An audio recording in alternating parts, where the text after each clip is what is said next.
Nessa oportunidade eu saúdo a igreja com a paz do Senhor. Amém? Por favor, abra comigo a tua Bíblia. Evangelho de Jesus Cristo, segundo escreveu João, capítulo 4, a partir do versículo 46. Evangelho de João, capítulo 4, a partir do versículo 46. Enquanto você vai localizando, eu quero louvar a Deus por essa oportunidade. É sempre um prazer, um privilégio e uma honra muito grande poder ministrar aqui nessa casa. Deus continue abençoando ao pastor Bauer e pastora Raquel Dias. Deus abençoe vossas vidas e as obras de vossas mãos. O Ministério Rema é um ministério que me abençoa muito. Eu sou muito grata a Deus por essa igreja, uma igreja que tem uma essência bíblica, uma essência espiritual, que a gente pode entrar aqui até triste, mas a gente sai daqui de cabeça erguida, alegre e alimentado, porque a atmosfera espiritual aqui, ainda que a gente entre prostrado, mas a gente sai de pé. Que Deus continue preservando a essência desse ministério, aonde o Senhor me presenteou com tantos amigos e tantas amigas. Deus abençoe também ao pastor Adriano e a pastora Priscila. Muito obrigada pelo convite. Deus abençoe a sua vida, viu? Deus continue te honrando aí neste trabalho.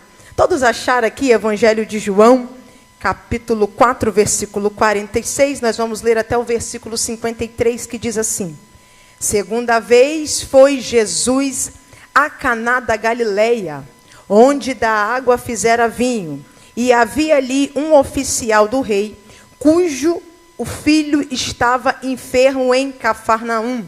Ouvindo este que Jesus vinha da Judeia para a Galileia, foi ter com ele, e rogou-lhe que descesse e curasse o seu filho, porque já estava à morte. Então Jesus lhe disse: Se não virdes sinais e milagres, não crereis. Disse-lhe o oficial: Senhor, desce antes que meu filho morra. Disse-lhe Jesus: Vai, o teu filho vive. Tu pode repetir essa frase comigo no 3? 1, 2, 3. Vai, o teu filho vive. E o homem creu na palavra que Jesus lhe disse e partiu. Repita comigo: e partiu. E descendo ele logo, saíram-lhe ao encontro os seus servos, e lhe anunciaram, dizendo: O teu filho vive. Perguntou-lhes, pois, a que hora se achara melhor, e disseram-lhe: Ontem, às 7 horas, a febre o deixou. Entendeu, pois, o pai que era aquela mesma hora em que Jesus lhe disse: O teu filho vive. E creu ele e toda a sua casa. E você se assente dando glórias a Deus.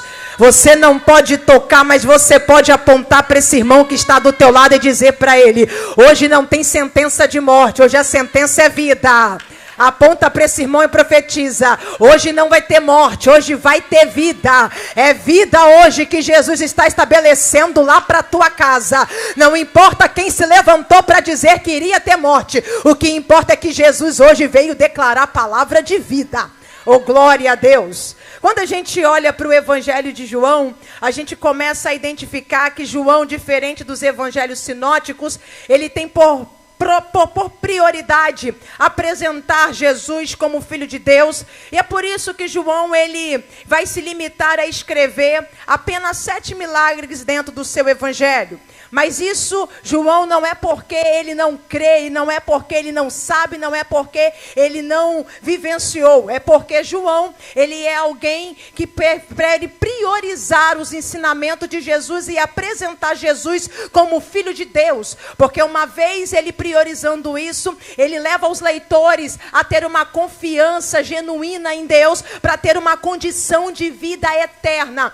Tanto que João, no seu último capítulo, ele vai dizer que nem se ele escrevesse, nem no mundo não caberia tantos livros para mencionar, para poder dimensionar os feitos de Jesus. Então João, ele é alguém que sabe que Jesus, ele é poderoso para iniciar, para dar continuidade e para terminar tudo aquilo que ele efetua. João, ele é alguém que dentro nestes 7 milagres que ele começa a citar aqui no seu evangelho, 3 deles é um cenário de família. O primeiro milagre que tem um cenário de família fala a respeito das bodas de Caná, a transformação da água em vinho dentro de um casamento. O segundo milagre que tem um cenário de família dentro do evangelho de João é o cenário que nós acabamos de identificar, de um pai que está desesperado buscando pela solução, pelo socorro de um filho que está enfermo quase à morte. E o terceiro milagre que tem um cenário de família é quando a gente vai identificar que Marta e Maria estão aflitas porque o seu irmão Lázaro está enfermo. E a Bíblia diz que aquilo que estava ruim fica pior, porque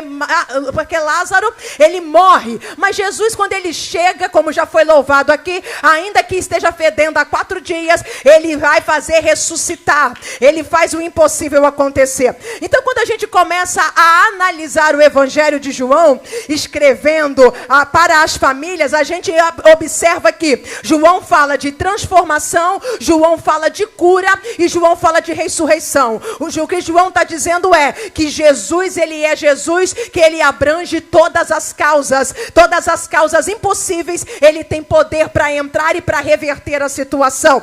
Quando João começa a escrever a respeito deste homem que tem um filho que está em casa doente, que tem um filho que está com febre em casa, que não se sabe mais o que fazer para resolver esse problema, João começa falando a respeito do primeiro milagre. Dentro de um milagre que Jesus vai fazer, dentro de um milagre que João vai mencionar, dentro de um milagre que ele vai narrar, ele começa essa narrativa afirmando a respeito de um milagre que Jesus fez lá em Caná. E esse milagre que Jesus fez em Caná, a Bíblia vai dizendo que há uma festa, há um casamento, o vinho acaba, mas a Bíblia diz que a festa continua. Por quê? Porque no período, no intervalo em que houve a falta de vinho, houve a escassez do vinho, em que os servos estão buscando água, enchendo talha, houve um período que a festa ficou sem vinho. E João já começa apresentando pra gente que aonde tem crise de casamento, não precisa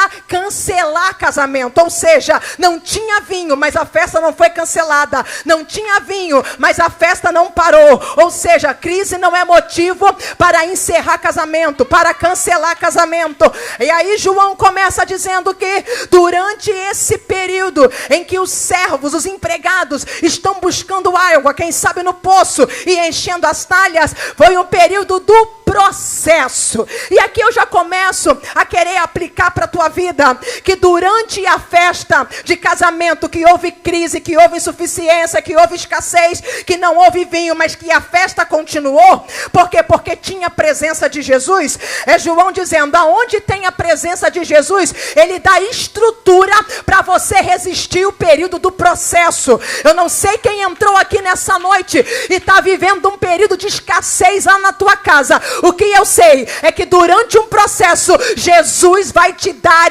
estrutura. Jesus vai te dar resistência. Porque muitas vezes a gente pensa em parar. Muitas vezes a gente pensa em desistir durante o processo. Porque o processo às vezes demora. O processo às vezes vai além do tempo que a gente criou uma expectativa para a execução do problema ser solucionado. Só que hoje, Jesus está nessa casa dizendo, eu estou contigo e eu te dou estrutura para você resistir o processo. Você não vai pedir morte, você não vai ficar com vontade de se matar, você não vai ficar à base de remédio durante o processo, você não vai mandar menino embora de casa, você não vai pedir tempo para marido e voltar para casa de mãe, não. Jesus vai te dar estrutura para você ficar no processo. Aponta para esse irmão que está do teu lado e fala para ele, receba hoje uma estrutura diferenciada da parte de Deus. Receba a estrutura para resistir o processo.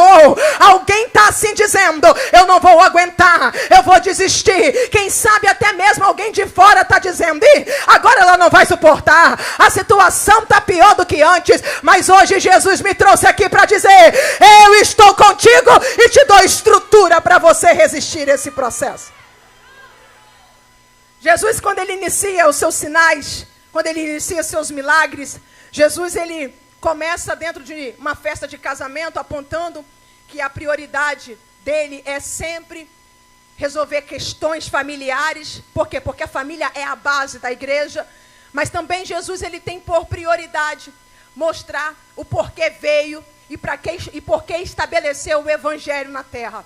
Porque esse processo de transformação de vinho, de água para vinho, fala a respeito do evangelho, porque evangelho nada mais é do que transformação. Uma vez uma pessoa que passa a crer no evangelho, ela jamais conseguirá viver de uma maneira desorientada, de uma maneira sem fé, de uma maneira sem esperança. Quando uma pessoa, ela acredita, quando ela de fato deposita sua fé no evangelho, a vida dela é completamente transformada.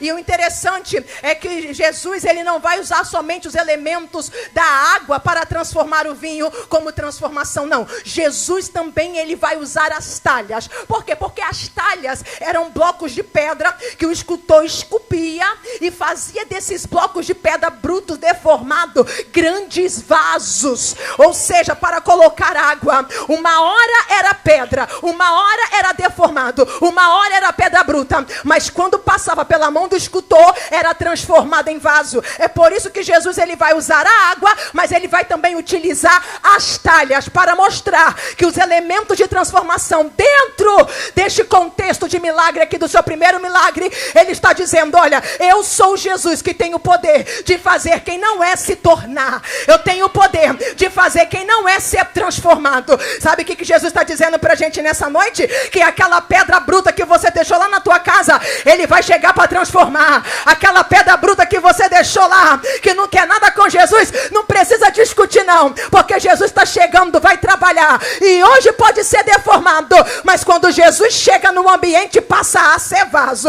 Se prepara, porque Jesus vai pegar esse problemático lá na tua casa e vai transformar ele num grande vaso. E você vai ver ele cantando, e você vai ver ele pregando, e você vai ver ele louvando, e você vai ver ele tocando, e você vai ver ele evangelizando. Por quê? Porque o evangelho de Cristo vai entrar dentro da tua casa, fazendo o que faz de melhor, o quê? Transformação. Vai transformar, vai transformar. Quem não era, vai passar a ser. Oh, glória! Aleluia! É necessária a transformação. Tanto que quando a gente analisa até o final este texto que nós acabamos de ler a respeito da cura do filho do oficial, esse texto não fala somente de cura, mas esse texto fala de transformação.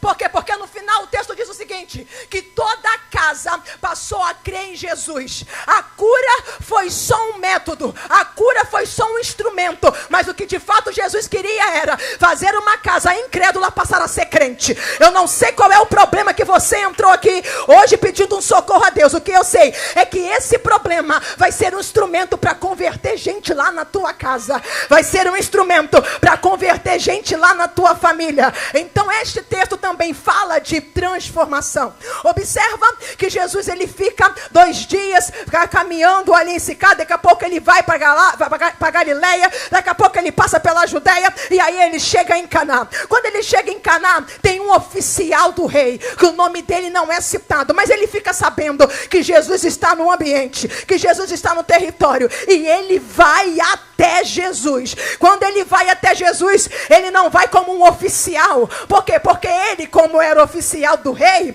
ele tinha uma autoridade legal, de forma humana, dizendo sobre Jesus. Mas quando ele chega reconhecendo que Jesus é autoridade sobre a vida dele. Quando ele chega, ele vai dizer: mestre, Senhor, vai até a minha casa, porque o meu filho está quase morrendo, o meu filho está doente, eu preciso de um socorro. Vamos entender quem é que está dizendo isso? É um homem que manda e desmanda, é um homem que tem funções administrativas no governo, é um homem que tem uma patente na área militar, é um homem que tem armas, é um homem que comanda exército, é um homem que manda em soldados, é um homem que tem uma palavra de autoridade. Mas essa função nada vai servir no momento da adversidade. Por quê? Porque quando ele chega diante de Jesus, ele não chega como um oficial. Quando ele chega diante de Jesus, ele chega como um pai que precisa de socorro, um pai que precisa de uma solução, um pai que precisa receber um refrigério na alma. Por quê? Porque ele está aflito, porque ele está desesperado. Quem sabe ele já tentou outros recursos, quem sabe ele já tentou outros métodos, mas não teve nenhuma valia, não teve nenhum sucesso naquilo que ele tentou. Então ele fica sabendo, olha, se aqui em Caná, em outro momento, Jesus fez uma transformação de água e vinho, se ele fez um milagre lá na casa daqueles noivos, por que ele não pode fazer na minha casa? Porque o Jesus que a gente serve, ele é poderoso para fazer milagre na casa dos outros, mas na nossa casa também. A gente tem que entender que a gente não vai viver contando o testemunho dos outros. A gente tem que entender que o Jesus que salvou o filho da Maria vai salvar o nosso também. A gente tem que entender que o Jesus que entrou e libertou o filho da Suzana vai libertar o nosso filho também. Para de pensar que Jesus só faz milagre na casa dos outros. Ele faz nos outros, mas ele também faz na tua casa. Então nessa noite acredite que Jesus está chegando para resolver o problema.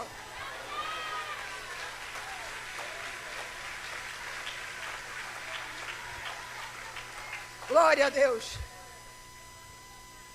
Ele chega como pai.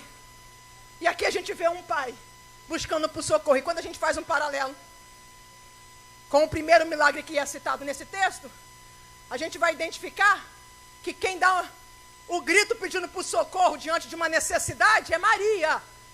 Maria não é mãe dos noivos, mas Maria é mãe. E mãe tem um senso de cuidado em qualquer lugar. Mãe tem senso de cuidado em qualquer lugar.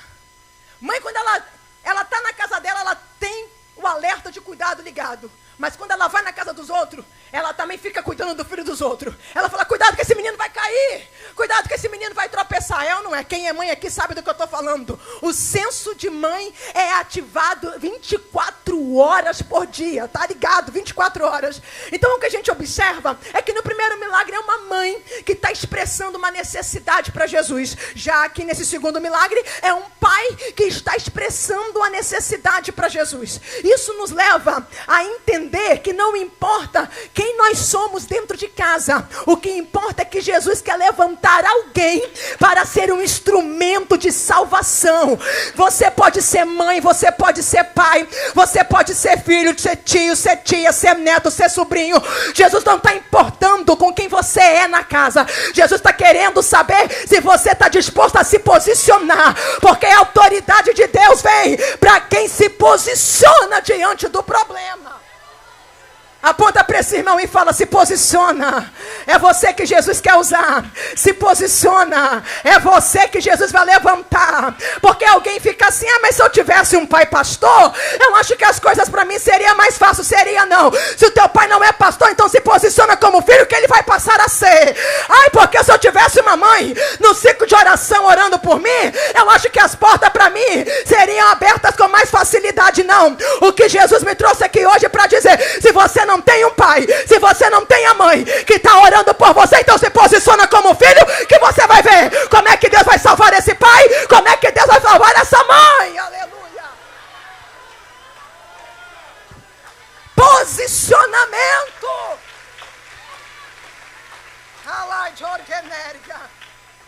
Posicionamento diante da dificuldade.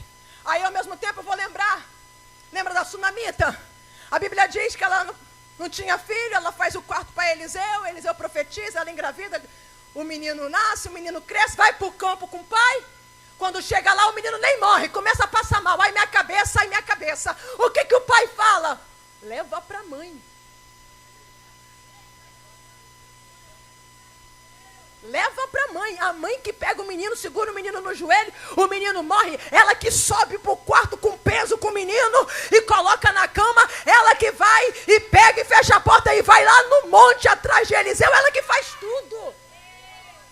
Deus não quer que a tua história fique conhecida como uma história de omissão. Jesus nessa noite está dizendo, se levanta, se posiciona. Jesus não está querendo que você fique delegando responsabilidade que é tua para terceiro. Ei, você também tem participação nisso. Ele é pai, ele tinha condições também de fazer alguma coisa, mas não, leva para a mãe. E hoje Jesus me trouxe aqui para dizer, eu não estou em busca de gente omissa. missa. Eu estou em busca de gente disposta a se posicionar pelo problema. Se posiciona diante do problema. Se posiciona. Porque é muito mais fácil a gente levantar culpado, né? Mas Jesus hoje está procurando alguém que se apresente como responsável.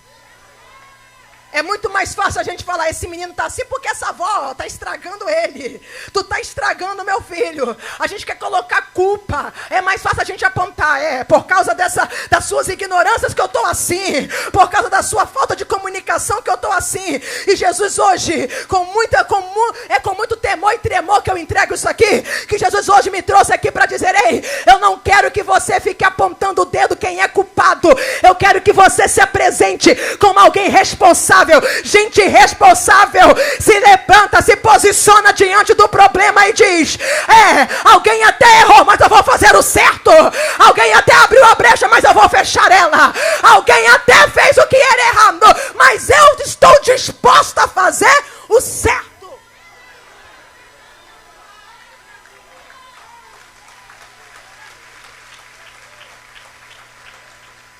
Não, Jennifer, você não sabe, meu marido bebe demais.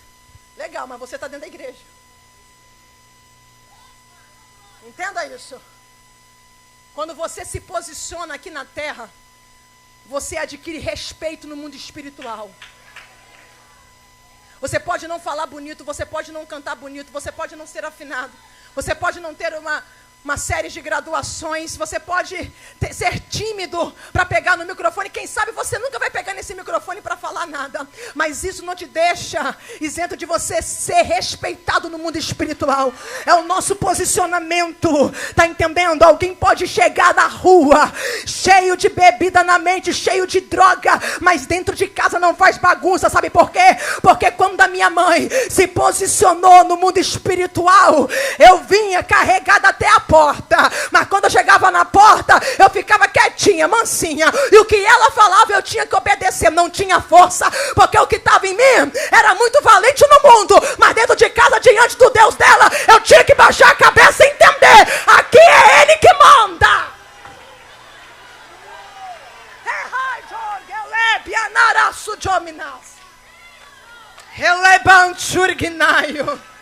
Fazia muita doideira na rua, mas dentro de casa não tinha força. Por quê? Porque dentro de casa tem uma mulher posicionada. Dentro de casa tem um filho posicionado, né, jovem? Dentro de casa tem um neto posicionado. Quem sabe eu estou falando para jovens aqui que só você é crente lá dentro. Você pode ser pequeno no tamanho, mas se você se posicionar, o teu respeito no mundo espiritual é grande. Fica na posição.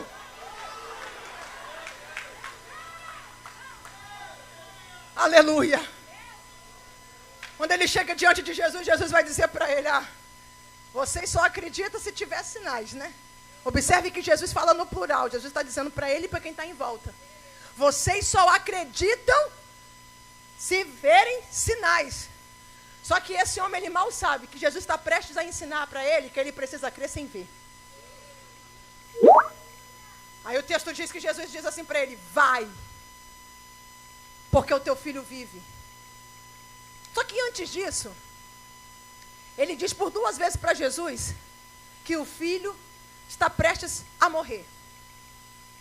Só que a palavra que sai da boca de Jesus é, olha, vai, porque o teu filho vai continuar vivo. Dependendo da tradução da tua Bíblia, está até assim, o teu filho vai continuar vivendo.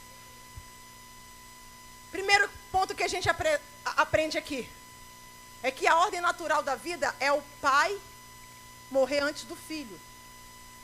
Então aqui a gente percebe que há uma ameaça de morte precoce. Ou seja, o menino nem cresceu e já está debaixo de ameaça de morte. Um filho aqui, segundo a tradução, fala de criança até a idade de jovem. Então é uma pessoa em crescimento, em desenvolvimento. Então essa sentença de morte chegou para interromper alguém que estava crescendo. Chegou para interromper, para matar alguém que estava em desenvolvimento. Aonde tem criança numa casa, geralmente tem alegria, né? Geralmente a casa é animada. Quando a criança é um pouquinho mais agitada, né? A casa fica animada. Então essa sentença veio para matar, quem sabe, uma alegria que estava em desenvolvimento. Quem sabe eu estou pregando para pessoas aqui, que pelo tempo que você já estava caminhando na presença do Senhor, você já viu algumas melhoras na sua casa. E aí o adversário está assim, melhorou até aqui, mas não vai melhorar mais. Quem sabe estava numa crescente, essa harmonia no casamento, essa harmonia familiar, quem sabe estava numa crescente, essa comunicação com os filhos, esse diálogo, essa comunhão na mesa, quem sabe estava numa crescente, mas aí aconteceu alguma coisa que está querendo interromper, bloquear e matar esse crescimento desse projeto que Jesus estabeleceu na sua casa. Só que hoje, Jesus me trouxe aqui para te dizer que hoje Ele está revogando, Ele está mudando essa sentença. Não vai ficar bloqueado, não vai ficar paralisado o que Jesus iniciou, o projeto que Ele lhe confiou, o projeto que Ele tem na tua casa, não vai morrer precocemente. O que Jesus está dizendo hoje aqui vai crescer, vai desenvolver. Não foi uma melhora para a morte, né? Como algumas pessoas falam, fulano melhorou de repente lá no hospital, melhorou para morrer. Não, na tua casa não é isso não é melhora para a morte não, na tua casa vai melhorar e vai continuar melhorando, porque Jesus está chegando no cenário para colocar vida aonde o inimigo queria decretar morte. Mas o que você tem que fazer? Você tem que acreditar naquilo que sai da boca de Jesus. Porque às vezes a gente fica dando muito crédito a que pessoas da terra estão falando. Porque quem é que está falando que vai ter morte? É o oficial. Jesus está falando que vai ter vida. Gente da terra dizendo que vai ter morte, mas gente que é do céu está dizendo que vai ter vida. Pergunta para esse irmão aí que está do teu lado. Você vai ficar com a palavra de quem é da terra? Ou você vai ficar com a palavra de quem é do céu? Para de ficar dando confiança para essa vizinha que fica assim, não, porque se fosse comigo eu já tinha ido embora. Porque se fosse comigo eu já tinha mandado e não sei para onde. Porque se fosse comigo, eu já tinha trocado. Não, para de dar confiança para gente da terra que quer ver a tua morte. Só que nessa noite Deus está dizendo, o homem pode estar decretando morte, mas eu cheguei para anunciar vida. Eu fico com o que Jesus fala. Tem noticiário dizendo vai ficar pior, as coisas vão piorar. Pela Bíblia vai sim, mas nós estamos em Cristo, e quando nós estamos em Cristo nós estamos seguros. Aí eles estão dizendo vai ter não sei quantas mortes até janeiro, até dezembro, vai ter não sei quantas mortes até agosto. Aí porque vem terceira, porque vem quarta, vem sétima onda, pode vir até a 20ª. Eu não estou aqui desmerecendo quem estudou, porque eles são especialistas. Eu estou aqui dizendo que eu fico com o que Jesus falou. E se Ele falou que nós estamos seguros nele, eu fico com o que Ele falou. Se Ele falou que vai cessar a guerra, Ele vai cessar a guerra. Se Ele falou que Ele é o nosso socorro na hora da angústia, Ele é o socorro na hora da angústia. Se Ele falou que vai ter vida, não vai ter vida. Se Ele falou que 1000 podem cair ao nosso lado e 10.000 à nossa direita, mas nós não seremos atingidos, então eu fico com o que Ele falou.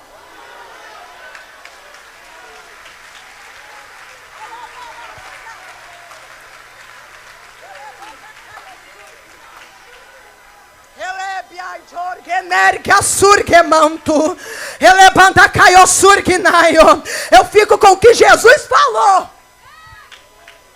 E Jesus falou que com ele, vai meu filho, vai porque teu filho vive. A gente precisa, no momento das dificuldades, ir até Jesus. Por quê? Porque o que sai da boca de Jesus não dá direção. Quem sabe esse homem chegou desesperado. Se tem uma coisa que deixa o ser humano sem direção, se precipitar, tomar partidos errados, tomar decisões precipitadas, é o desespero. Só que este homem, quando ele chegou diante de Jesus, Jesus disse para ele, vai porque o teu filho vive. Jesus está dizendo para ele, vai, eu estou te dando direção. Deus vai te dar direção em tudo que você vai ter que fazer. Você não, ei, quer pedir divórcio? Chega diante de Jesus primeiro e pergunta. Está querendo trocar de carro? Chega para Jesus e pergunta se é o momento. Está querendo vender essa casa? Está querendo comprar uma casa nova? Pergunta para Jesus, porque Ele vai te dar a direção. Ele vai te colocar no caminho correto. Aí o texto diz que ele partiu. Ele foi. Observe que esse homem não vai contestar com Jesus. Para um oficial do rei, eu estou achando ele crente até demais. Porque Jesus está dizendo para ele, eu não vou fazer o que você está me pedindo, que é ir lá na tua casa. Mas eu também não vou te deixar sem respostas. Ele vai com a palavra. Mas por que ele tem facilidade para absorver a palavra? Porque o oficial do rei é alguém também que preza pela palavra. Ele é alguém que dá ordem. E quem tem um caráter de dar credibilidade na palavra, gente que é de palavra, não tem dificuldade de reconhecer gente de palavra.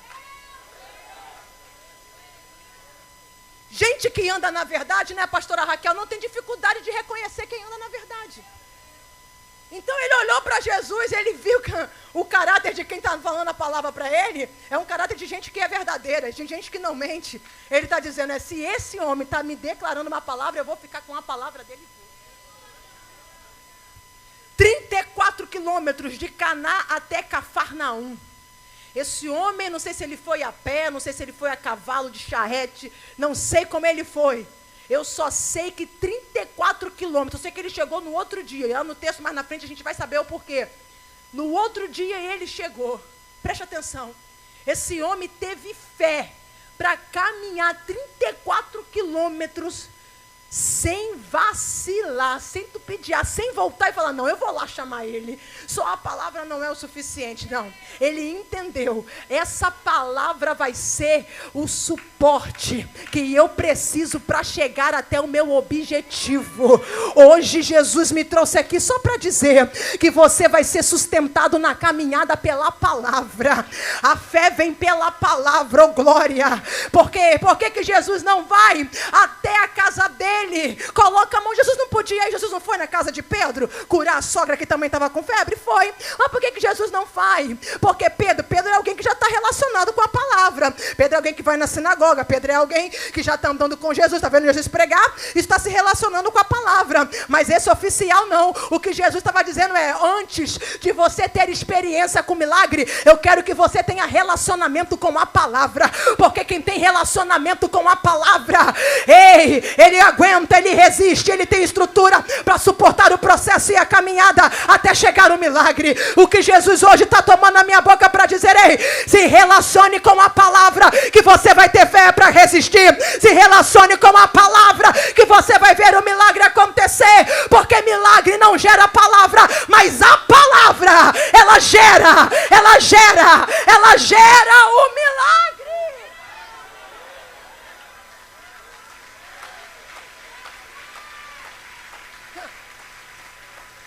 Por que você ainda não desistiu desse negócio? Está 18 anos aí, com esse marido desse jeito, com essa mulher desse jeito. Essa família é uma briga nesse quintal. Por que você ainda não saiu deste quintal? Aí você vira e fala, é porque eu estou sustentado pela palavra. Porque Jesus falou que me plantou aqui, porque através de mim vai salvar todo mundo desse quintal. Hoje está todo mundo atribulado, mas você está o quê? Preservado e sendo abastecido pela palavra. Jennifer, vai ser sempre maravilha? Não. Tem dia que a gente vai querer esganar, tem dia que a gente vai querer matar, tem dia que ele vai deixar a toalha em cima da cama, a gente não vai falar nada, mas tem dia que aquela toalha vai incomodar tanto que dá vontade de jogar lá na rua, mas aí a gente fica na palavra. Qual é a palavra que Jesus liberou? Qual é a palavra que Jesus liberou? Oh, maravilha! Aí eu vou me lembrar de Davi. 1 Samuel capítulo 30, o texto diz que Ziclag foi invadida pelos amalequitas na ausência de Davi, porque a ausência gera vulnerabilidade para quem fica. Não é isso? Davi se afastou as mulheres e crianças foram levadas cativas. Por quê? Porque elas ficaram vulneráveis. Quem está vulnerável não consegue resistir ao ataque do adversário. Então os amalequitas entraram e levaram todo mundo cativo. Porém o texto fala que não mataram ninguém. Por quê? Porque levaram até cativo, mas o Senhor colocou limite na ação do adversário. Vai prender, mas não vai matar. Vai levar cativo, mas não vai matar. Aí o texto diz que quando Davi volta, ele vê a cidade incendiada. Davi está cansado, 3 dias de viagem, e ele está pensando, vou chegar em casa, vou descansar. Mas quando ele chega, ele vê aí um incêndio. Triste coisa é quando o nosso lar não é um lar, que a nossa casa não é um lar, quando a nossa casa é um ambiente incendiado, que a gente chega querendo descansar, que a gente chega querendo ter paz, mas o alvoroço está lá dentro. Aí Davi começa a chorar até perder as forças. O texto diz que ele chorou até perder as forças. Preste atenção no que está acontecendo. Davi é homem guerreiro, é homem valente, é homem de coragem, é homem de estratégia de guerra, mas quando tocou na família, ele ficou desequilibrado, ele ficou desestruturado, perdeu-se as forças, porque a família é o nosso fraco. A gente passa situações, crises financeiras, a gente passa, mas a gente consegue ficar de pé. A gente passa umas crises, umas perseguições, umas calúnias, negócios que vem, mas a gente consegue ainda ficar de pé.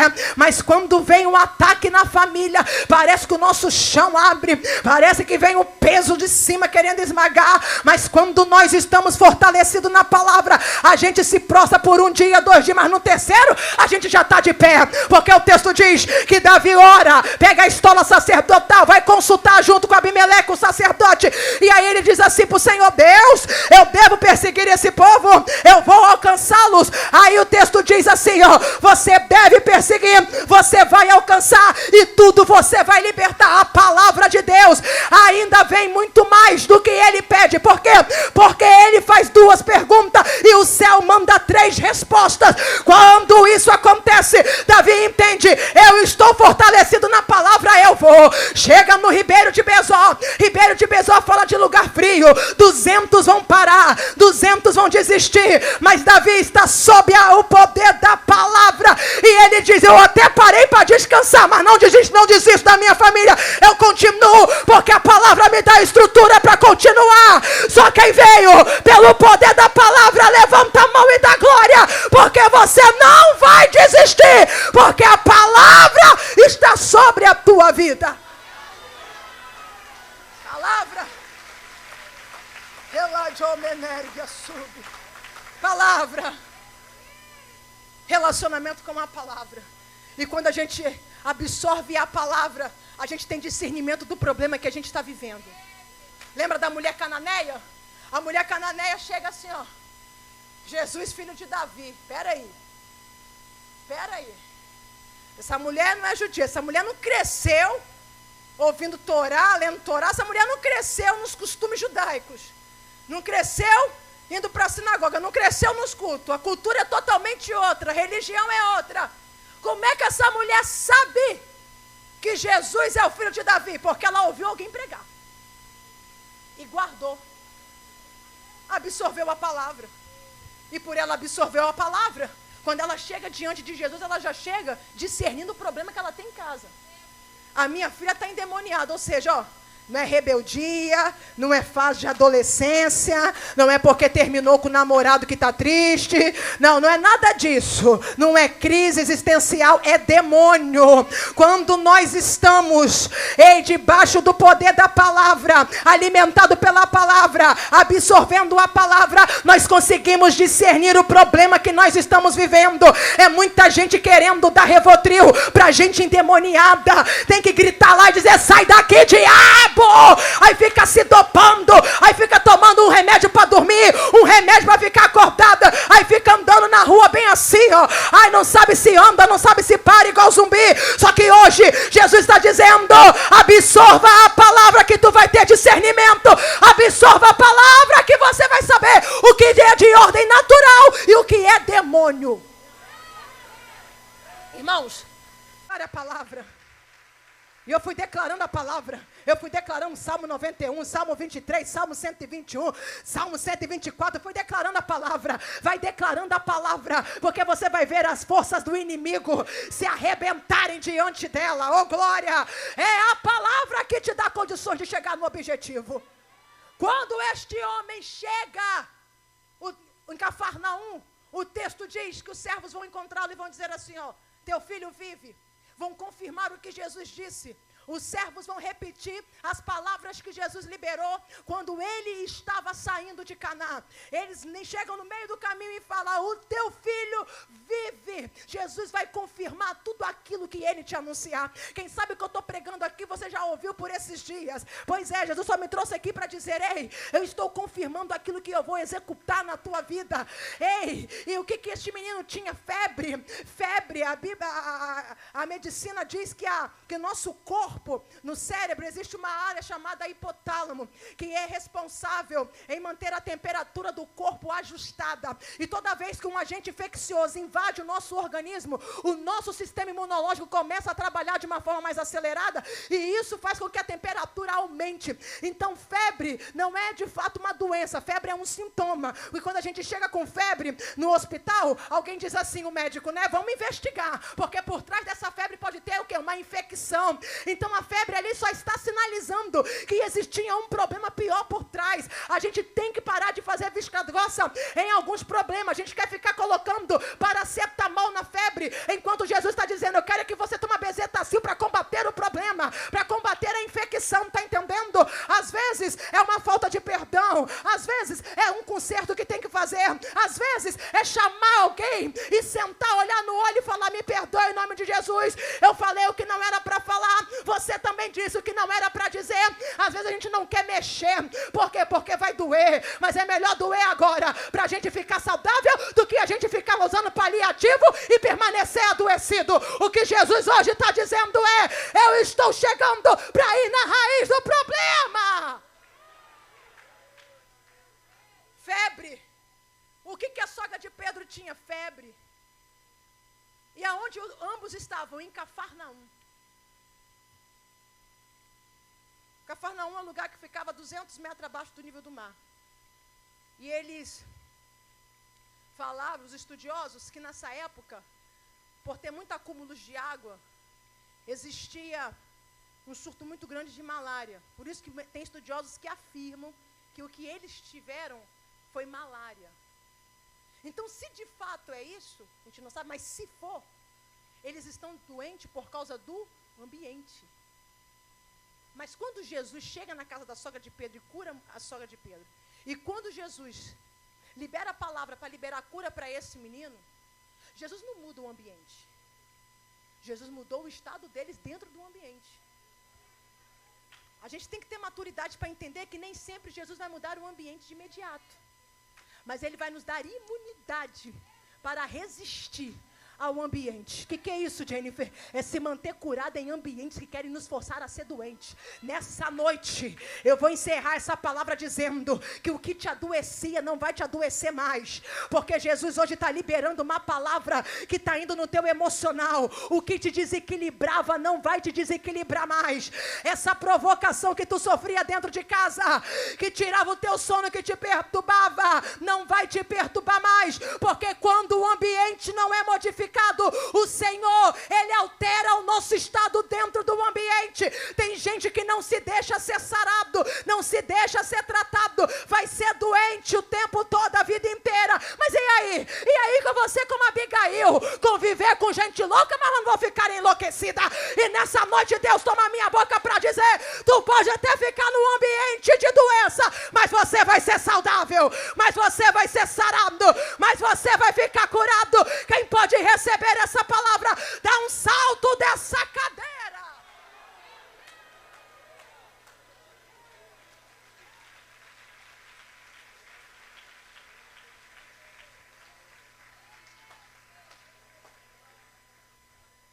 Eu já vivi essa experiência de ter que conviver em ambiente de gente doente, sem me deixar contaminar com a doença que eles possuem.